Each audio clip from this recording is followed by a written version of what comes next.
And then, just school, nothing was really connecting with me there. And I wasn't that great in school. And I was just like, we're just like sheeple. Like, we're just doing what these people tell us. And I was like, oh, like, this is just like not fun to me. Gross. Like, what am I doing here? I don't know. I just want to dance. Welcome to Connect the Dots, where each episode is a fun and exciting journey into the minds of today's most passionate entrepreneurs, thinkers, and creators. My name is Donovan Robinson, and I will be your host as we discover what it is to be an entrepreneur, what inspires them, what drives them, and what scares the out of them. We're talking to entrepreneurs and business owners who've been where you are, who are where you are, who have no clue where they are. But they know that living a life of passion and purpose is the only way to do it. Each journey we look at is as unique as the individual. And hopefully, by tracing these paths, we help connect the dots for you. Connect the Dots, a podcast with entrepreneurs for entrepreneurs. My next guest, yes, I said guests, are the co-owners of a design and social media company called Flow, right here in Winnipeg. I met Monica about 15 years ago through a mentorship program with Red River College. Monica was a student of RRC, and I was running my design studio at the time, and I got the privilege to mentor Monica. I knew from day one that she was going to do well. Still a college student, she was already a superstar. So it was really exciting to see her pop up on my Instagram with a company she co-founded called Flow Design and Social Media, along with Liane, her good friend and fellow dancer. Going into this interview, I thought that these two were quite similar, energetic, creative, and passionate. They are all those things, but getting to know each of them better through the podcast, I see why they are a perfect match and how they're able to be great friends and business partners at the same time. Now, this episode has two guests, so it went a little longer than most, but there were so many great discussions that we decided to split it up. So stay tuned for part 2 of this episode. And let's get ready for an exciting journey as we connect the dots with Monica and Liane of Flow Design and Social Media. So you're the co-founders of Flow Design and Social Media. And is it okay if I call it throughout this podcast, we'll just call it Flow? Can we shorten it? Okay. So you focus on brand awareness, design, strategy, content creation, all that fun, creative stuff. And we'll get to know more about that and more about your company. But I really want to know more about your journey and why you do what you do, why you both always seem so happy on social media and even in life. So let's start. How did you meet? Because you're both dancers, right? Yes. Well, we met about 13 years ago. 13 years ago. Mm-hmm. And so this was through dance. We were in a hip hop dance team. And so shout out to CGAT. Yes, we stayed connected through there. Liane actually had moved away for dance as well. And I kind of transitioned out of dance, continuing doing graphic design. But the way we reconnected was when she came back from her cruise career.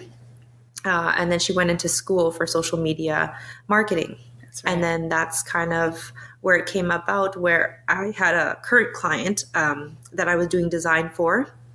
And he had bought into a business and said that he needed a marketing team. Yeah. And so 3 years ago, I spoke to Liane and I was like, Liane, you're done school. I need help because I can't do this on my own. Mm-hmm. This was at... over dinner at Smitty's for wings. Yes. And we were talking about this idea of like, can we do this?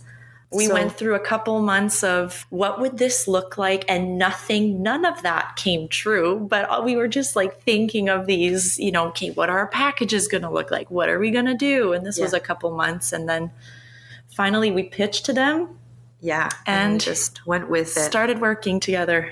Yeah. And this was actually just before COVID really hit. Yeah. So it was kind of a blessing in disguise that we landed a job to do this marketing team over COVID. While some people unfortunately had to lose their jobs, we were very blessed to actually gain a career out of this. So it was quite a journey, and we're still learning as business owners, but yeah, that's how we met. And and how we became business partners. Yes. Monica, we met, would it be about 12 or 14 years ago? It's probably, Yeah. because was I a mentor or were you interning? I can't. You were my mentor.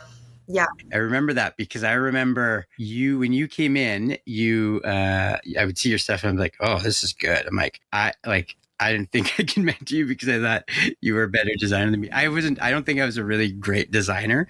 But when I saw your stuff, I'm like, gosh, she's going to do well. Oh my goodness. That's I was awesome. like, oh, this place is awesome. Like I was actually quite intimidated. I was like, I hope they're impressed with my work. Like Yeah.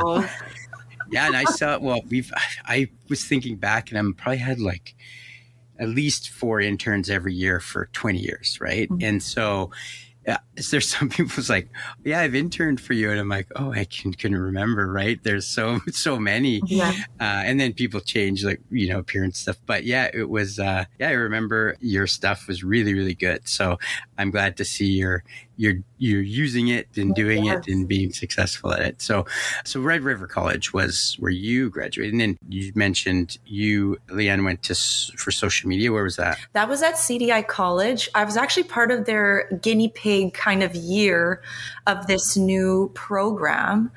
So went in there, kind of tried it out, learned a lot, kind of was thrown in there, which I think is the right way to go about it, because social media, sure, you can learn some things, but it's ever changing. And then you kind of just have to go for it and learn for yourself. So kind of got thrown into a job, luckily 2 months after starting to work at a dealership, and then just kind of did the classwork and then started learning on the job as well. So I'm really thankful for that experience. And then right after, lost my job with COVID, and then we started working together. I've heard there's a lot of people that partnerships that came about from COVID. Amelia, I don't know if familiar with her and they worked at the Forks, and then they started Tandem Collaborative. Oh yes, we know them. Yeah, and it's a very similar story where they were like they lost their jobs or they got laid off for COVID, and they started this company. And I think Amelia's business partners back at the Forks, but she's continuing and doing really well. So yeah, COVID had definitely a lot of negatives, but I think you hear a lot of positive stories that so came out of it. So yeah. And Monica, do you have a lash business still, or was that something that? Oh my goodness. Yeah, that actually that happened back in 2000, I would say 2016, 17, when I was just, at a point in my life where I wanted to explore a new kind of career. So I took that as a course and then went on for 2 years to do some lashing. I currently don't do it. I mean, it's still a thing that I'd love to continue to practice, but right now it's just so busy with our business. Yeah. So yeah, it's kind of on a pause. Standstill. But it was fun when I did it. Liane, how about you? Any business background before this, or this kind of the first time getting into this? Pretty much the first time. Yeah, I think I've always had this itch of, being the one to make the decisions and being the one to, do all this stuff. So I've always kind of had that in mind when working at other jobs and thinking like, oh, how are they working it? How are they managing it? So I kind of always had that eye, but then this is the first time actually going about doing it. So this has been fun. Would you say like entrepreneurship for me isn't necessarily owning a business or running a business? That's the mindset. That's you just kind of entrepreneurs are entrepreneurs. Yeah. Business owners might just be running a business, right? So it's more management and things like that. Would there be things that you did in your life that you say, yeah, that was entrepreneurial? Yeah, for sure. I mean, dance has been something I've done since I was very little. And then once I came back from doing the cruises, I started teaching, which that in itself is very entrepreneurial. Like, yeah, you work under a studio, but it's very much that teacher's work. And it's very much what I decide to teach them and what I decide to choreograph on them. So that in itself, I feel is very like solo work, and I have to be the one to show up. So that's always been instilled since I was even assisting back when I was in grade 7. And you've always had like these gigs pop up that you would do. We did weddings. Like I would choreograph for weddings and I would get clients that way. Oh yeah, lots of little random stuff. Mm-hmm. Yeah, that's an entrepreneur for sure. Yeah. And then Monica with the lashes. And were there other things that you've done previous to that you would say like, yeah, I'm an entrepreneur?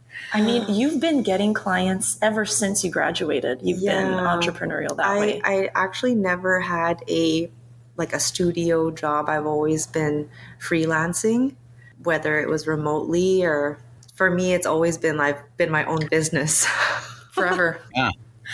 Well, as an entrepreneur, and the big thing for me is autonomy, being able to really, you do say, yeah, you end up working more as an entrepreneur, or, it's not a 9 to 5, but the autonomy or having choice or being able to really carve out your own path is really why most entrepreneurs take on all this stuff. Mm-hmm. And I think you've both mentioned you get to choose, and that's what you enjoyed, is when you got to make it yours. Yeah. And it was, whether it was working for somebody or not, if you had that autonomy, that was kind of key to being a good job or being happy, right? Yeah.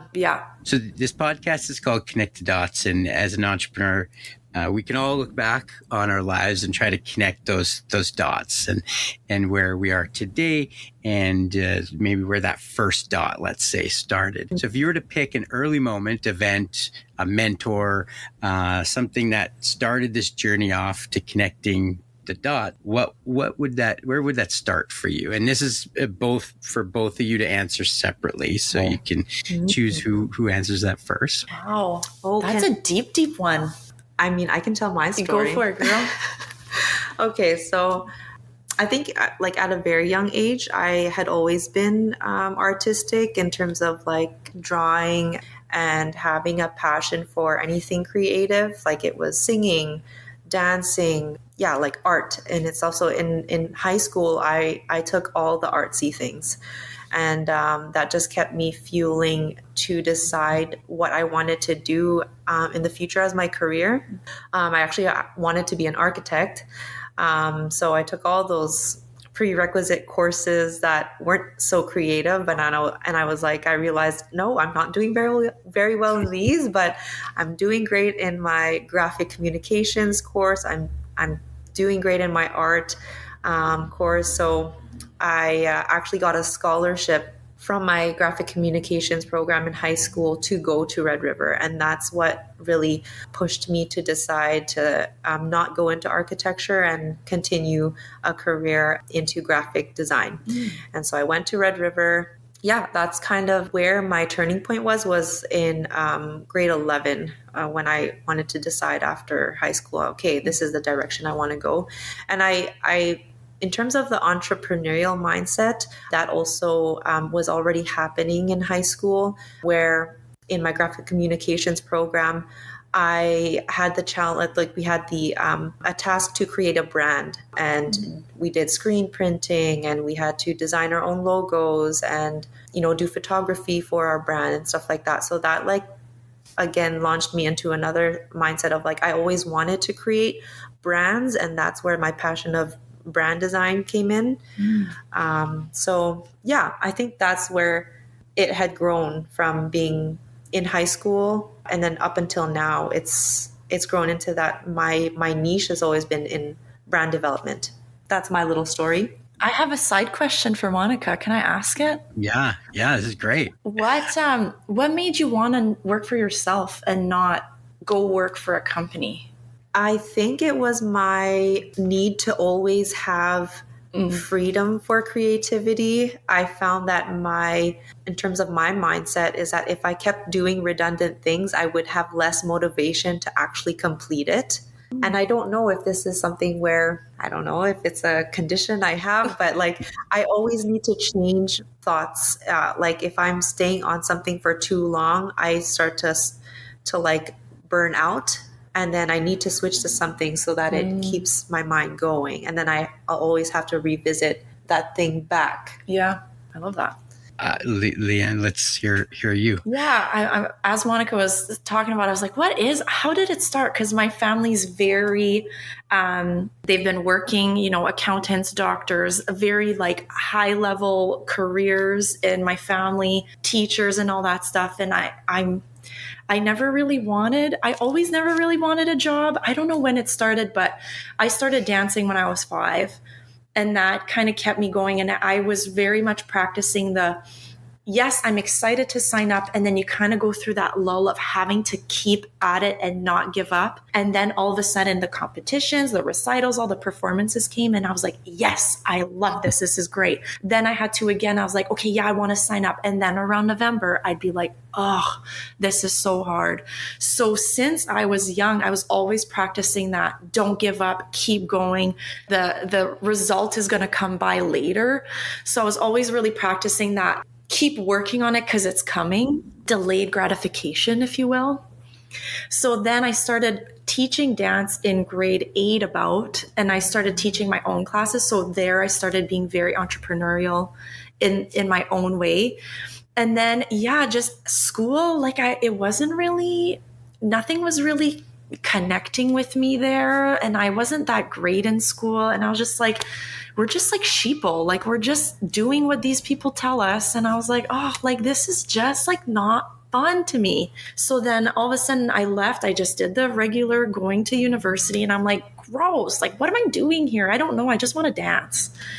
So then I left. I got an opportunity. I got a scholarship to go work on cruise ships. So I did that for quite a few years, moved to Toronto for dance. Then I came back. I'm like, hey, what am I going to do? Because I don't want to do teaching. I don't want to do accounting. Like, I don't want to do all that stuff. So this came up with social media, and same as Monica, I've always been pretty artsy with dance.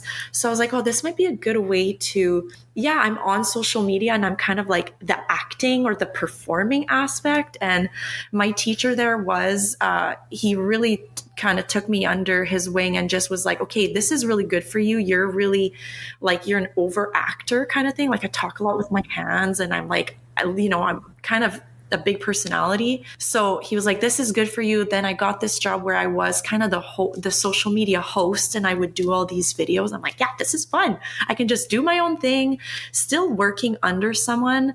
But I was like, okay, this is kind of fun. However, I had no say in where things were going higher up. And I was really hitting a wall of like, okay, as a content creator, I'm kind of always hitting this wall of, I can only go so far. There's somebody above me saying, well, you should do this. And I'm like, okay, yeah, I can do it my own way, but I don't want to do this thing. So then when Monica came with this opportunity, I was like, well, I've always been thinking about doing my own business. And obviously at first you think, oh yeah, we can do it. Absolutely. We'll just learn as we go, which that's what we've been doing. But there is so many little things in business that you're really like, okay, now we're dealing with this. Let's go for it. Let's try it out. So it's just been like little tiny moments that really are like, it just kind of shifts you slightly into kind of where we are today, I feel. Well, and this came up while you were talking to Liane. You said, I didn't want to be a teacher. Yeah. But it seems like what you both do now is you really enjoy teaching people stuff, right? Like it's not like you're doing maybe you're doing things for people, but I also think you're also doing it with them or teaching them, right? So you are a teacher in essentially, right? Yeah. And I think it's and what I love about it now, because when I was dance teacher, it was like, okay, you do a step like this, make sure your knees doing this and hips doing this. And it's like, it's all teaching. Whereas now the way we're doing it is, yes, we're teaching, but it's also that collaboration and just meeting new people that are in a similar mindset as us. And that's just been really fun to, teach, but it's more the connection. Yeah. And it is different because teaching in a studio for dancers is there's also redundancy there. Yeah. Oh yeah. Repetitiveness. And so the differences in teaching with obviously like other entrepreneurs or creatives is that everyone's different. Mm-hmm. And so being able to do that collaborative brainstorming with them is like, we're feeding off of each other instead of it's one way of like you are teaching them and you're not receiving receiving anything back from the student or the client. Now that I say teaching, when I talk about med school a lot, and I think I told you about that, where they don't have teachers, they have advisors, they have coaches, and people that really allow the students to have autonomy and dictate kind of where they go. And I think that's maybe what I refer to as teaching. Maybe it's not teaching, it's more your mentoring. Yes. But from what I've learned from mentorship, and it was very different than when I met you, Monica, because I had no clue. I was like, yeah, someone's coming around. Yeah, it looks great. Probably didn't teach you much. And it was like, I learned more from mentoring than I probably teach. And then what I learned from that mentorship, I take to the next one and to the next one, right? And so for me, mentoring people is them mentoring me or me learning and things like that. So I think, teaching is a tough one because I guess that term is like you're teaching someone how to do something very specific in that's it's linear, right? And I think what we're all doing here is we're learning, they're learning, everyone's learning, right? And then it's fun. We will be back right after this short break. There is a new space downtown in the heart of Winnipeg in the Richardson Concourse. It's called POP. POP emerged from a vision to nurture a dynamic community for entrepreneurs, artisans, creatives, and passionate individuals, very much like this podcast. Each month, new vendors. And if you're a vendor, a creative, or a passionate entrepreneur and you want to showcase your product, check us out. We got space for you. And hey, you can move those old, boring meetings into a really cool, unique space. It's a place to get inspired and be creative. POP has a craft corner. You can make t-shirts, make mugs for your friends. Hey, there's even a space to trade all of that hobby stuff that you never used, maybe for a new hobby that you want to try out without wasting all that money. POP is located at 1 Lombard Avenue in the Richardson Center in the lower level, right below the escalators. I hope to see you soon. You can find POP on Instagram at pop.collab. We've all had our own struggles growing up. And I was very fortunate to grow up with like the most amazing parents that completely had kids on purpose and just set us up for the future. So like, shout out to my parents. You guys did unreal. But, I think it was more of an internal thing. And growing up as a teenager, you're kind of going through all these things. And, I never felt like I really fit in, but it's nothing like I would never want to be like, oh my gosh, my sob story about, going through high school. I think it's very common. Like I had a very common experience. I think it was like getting older, just being very aware of how you're reacting to things. And I'm still learning this every day, but the reaction of how, if there's things going on around me, how I'm reacting to them, I do find I react very differently to people around me, especially my sisters. I feel like since we grew up together, I'm like, oh, how are you reacting to things? And I feel I'm very different. So I always felt like, oh, I'm just wired a little differently. And that's okay. Yeah. That's kind of, yeah. And like, I think it is internal for me. What is a struggle for one might not be perceived as the other, but trauma is trauma, struggles are struggles, and so you've gone through, and you talked about your parents being doctors or right? And so, and you never really wanted to do that. And you could probably feel like maybe I'm the black sheep of the family, right? Like what's different. And so that's a struggle in itself. And, you're very positive and you seem to maybe not let that externally affect you, but it's probably internally got to feel a little bit like. For sure. Like I went through some time for sure that I was like, oh, look at my family. They're all these big time executives. And here I am. I'm like, I want to do social media. Not necessarily that I felt like I was out of place, but I did have a challenge of expectations as well in terms of, culturally, also from my mother. So when I had expressed that I had this desire to go into graphic design and not to become a nurse as she wanted me to be, because in Filipino culture, a lot of the women tend to go into nursing. And I felt like I was letting my mom down at that point, but I also wanted to prove to her that if this was a passion of mine, that I could show her I could work hard in it and be successful in something like this. And so I think that had always driven me to never give up in this career, because I could have easily said, like, let me do it for a couple years, and if it doesn't work out, then I'll go and do a 9 to 5 and go back to school to go into nursing so that I could have a stable job. But it never turned out that way. I am where I am, and it's been a roller coaster ride, but it's also been a blessing. I think those challenges along the way make me feel like I can see other entrepreneurs or relate to other entrepreneurs and have that compassion, especially those who are in the same position as me culturally, like having those expectations from society or just from, our parents.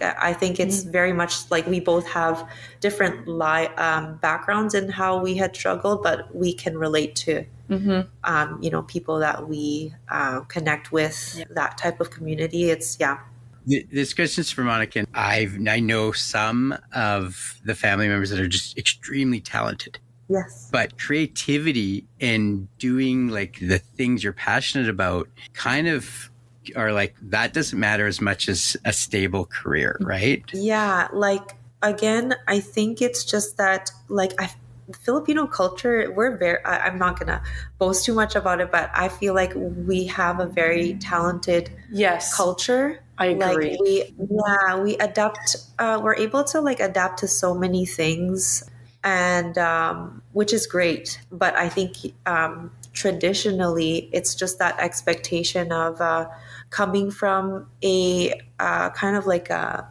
foreign, let's say, like, if you're an immigrant here, like you're always trying to pursue something that's stable, and that had been something instilled in just the generation previous to us. So our parents, coming here to work factory jobs and to work, very laborious jobs.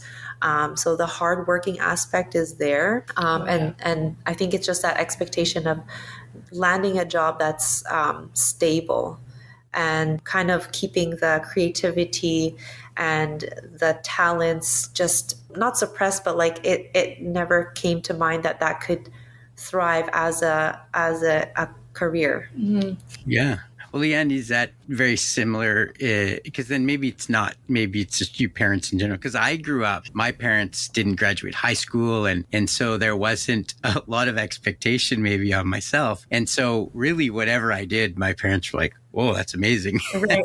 I did feel like in my house, like I was probably one of, I was smart, but outside of that, I didn't. Right. And so, and then also like, having parents that may have not have graduated high school, that was a little bit like, oh, my other friends' parents were doctors or things like that. And I'm like, my parents weren't, right? Yeah. So but your parents is, they doctors and accountants and things like that. So was that a very similar thing? Their expectation was like stable job versus... I think they always wanted that for us. And they were like, yes, I would love for you to work and do really well. But so my mom grew up in St. Jean, so kind of like a farming family. And some of her brothers didn't graduate high school. And she saw a lot of her classmates, some of them not graduate and whatever. So for her, I don't think it was that, like, she didn't see it as like, it was like, oh yeah, that's kind of normal. For my dad, he lived in the city, so he went to school and had high expectations of him. But really, I think they obviously want that for us to be like, yeah, you're going to be okay. You have something stable to work off of. But they never told me you should go into accounting, because my dad's like high level accounting. My mom was running 3 old folks homes. Like, she was big time too, but they never said you should go into this or that. They really just kind of let me, especially me, I was kind of like really oddly like into dance, and like I was not good at school. So they kind of just let me be. And they were just kind of here in the background, just in case, like, if you need to fall back, that's okay. Like, we're here to support you. But like, they kind of just let me do my thing. So it might just come from them having that awareness to say, hey, I'm not going to say anything and just go for it. But like I did have my uncles and my aunts, they all have high level jobs. So maybe they did that for their kids, but that was never something that they pushed on me. Well, that was part 1 with Liane and Monica. So make sure you like and follow for part 2 as we continue to connect the dots and answer the age-old question, what does success mean to you? You can also find them online at flowwithus.ca. Thank you for listening to Connect the Dots. Make sure you follow us on Instagram at JoinConnect and visit us online at joinconnect.com. And just to remind you, Connect is spelled Konekt.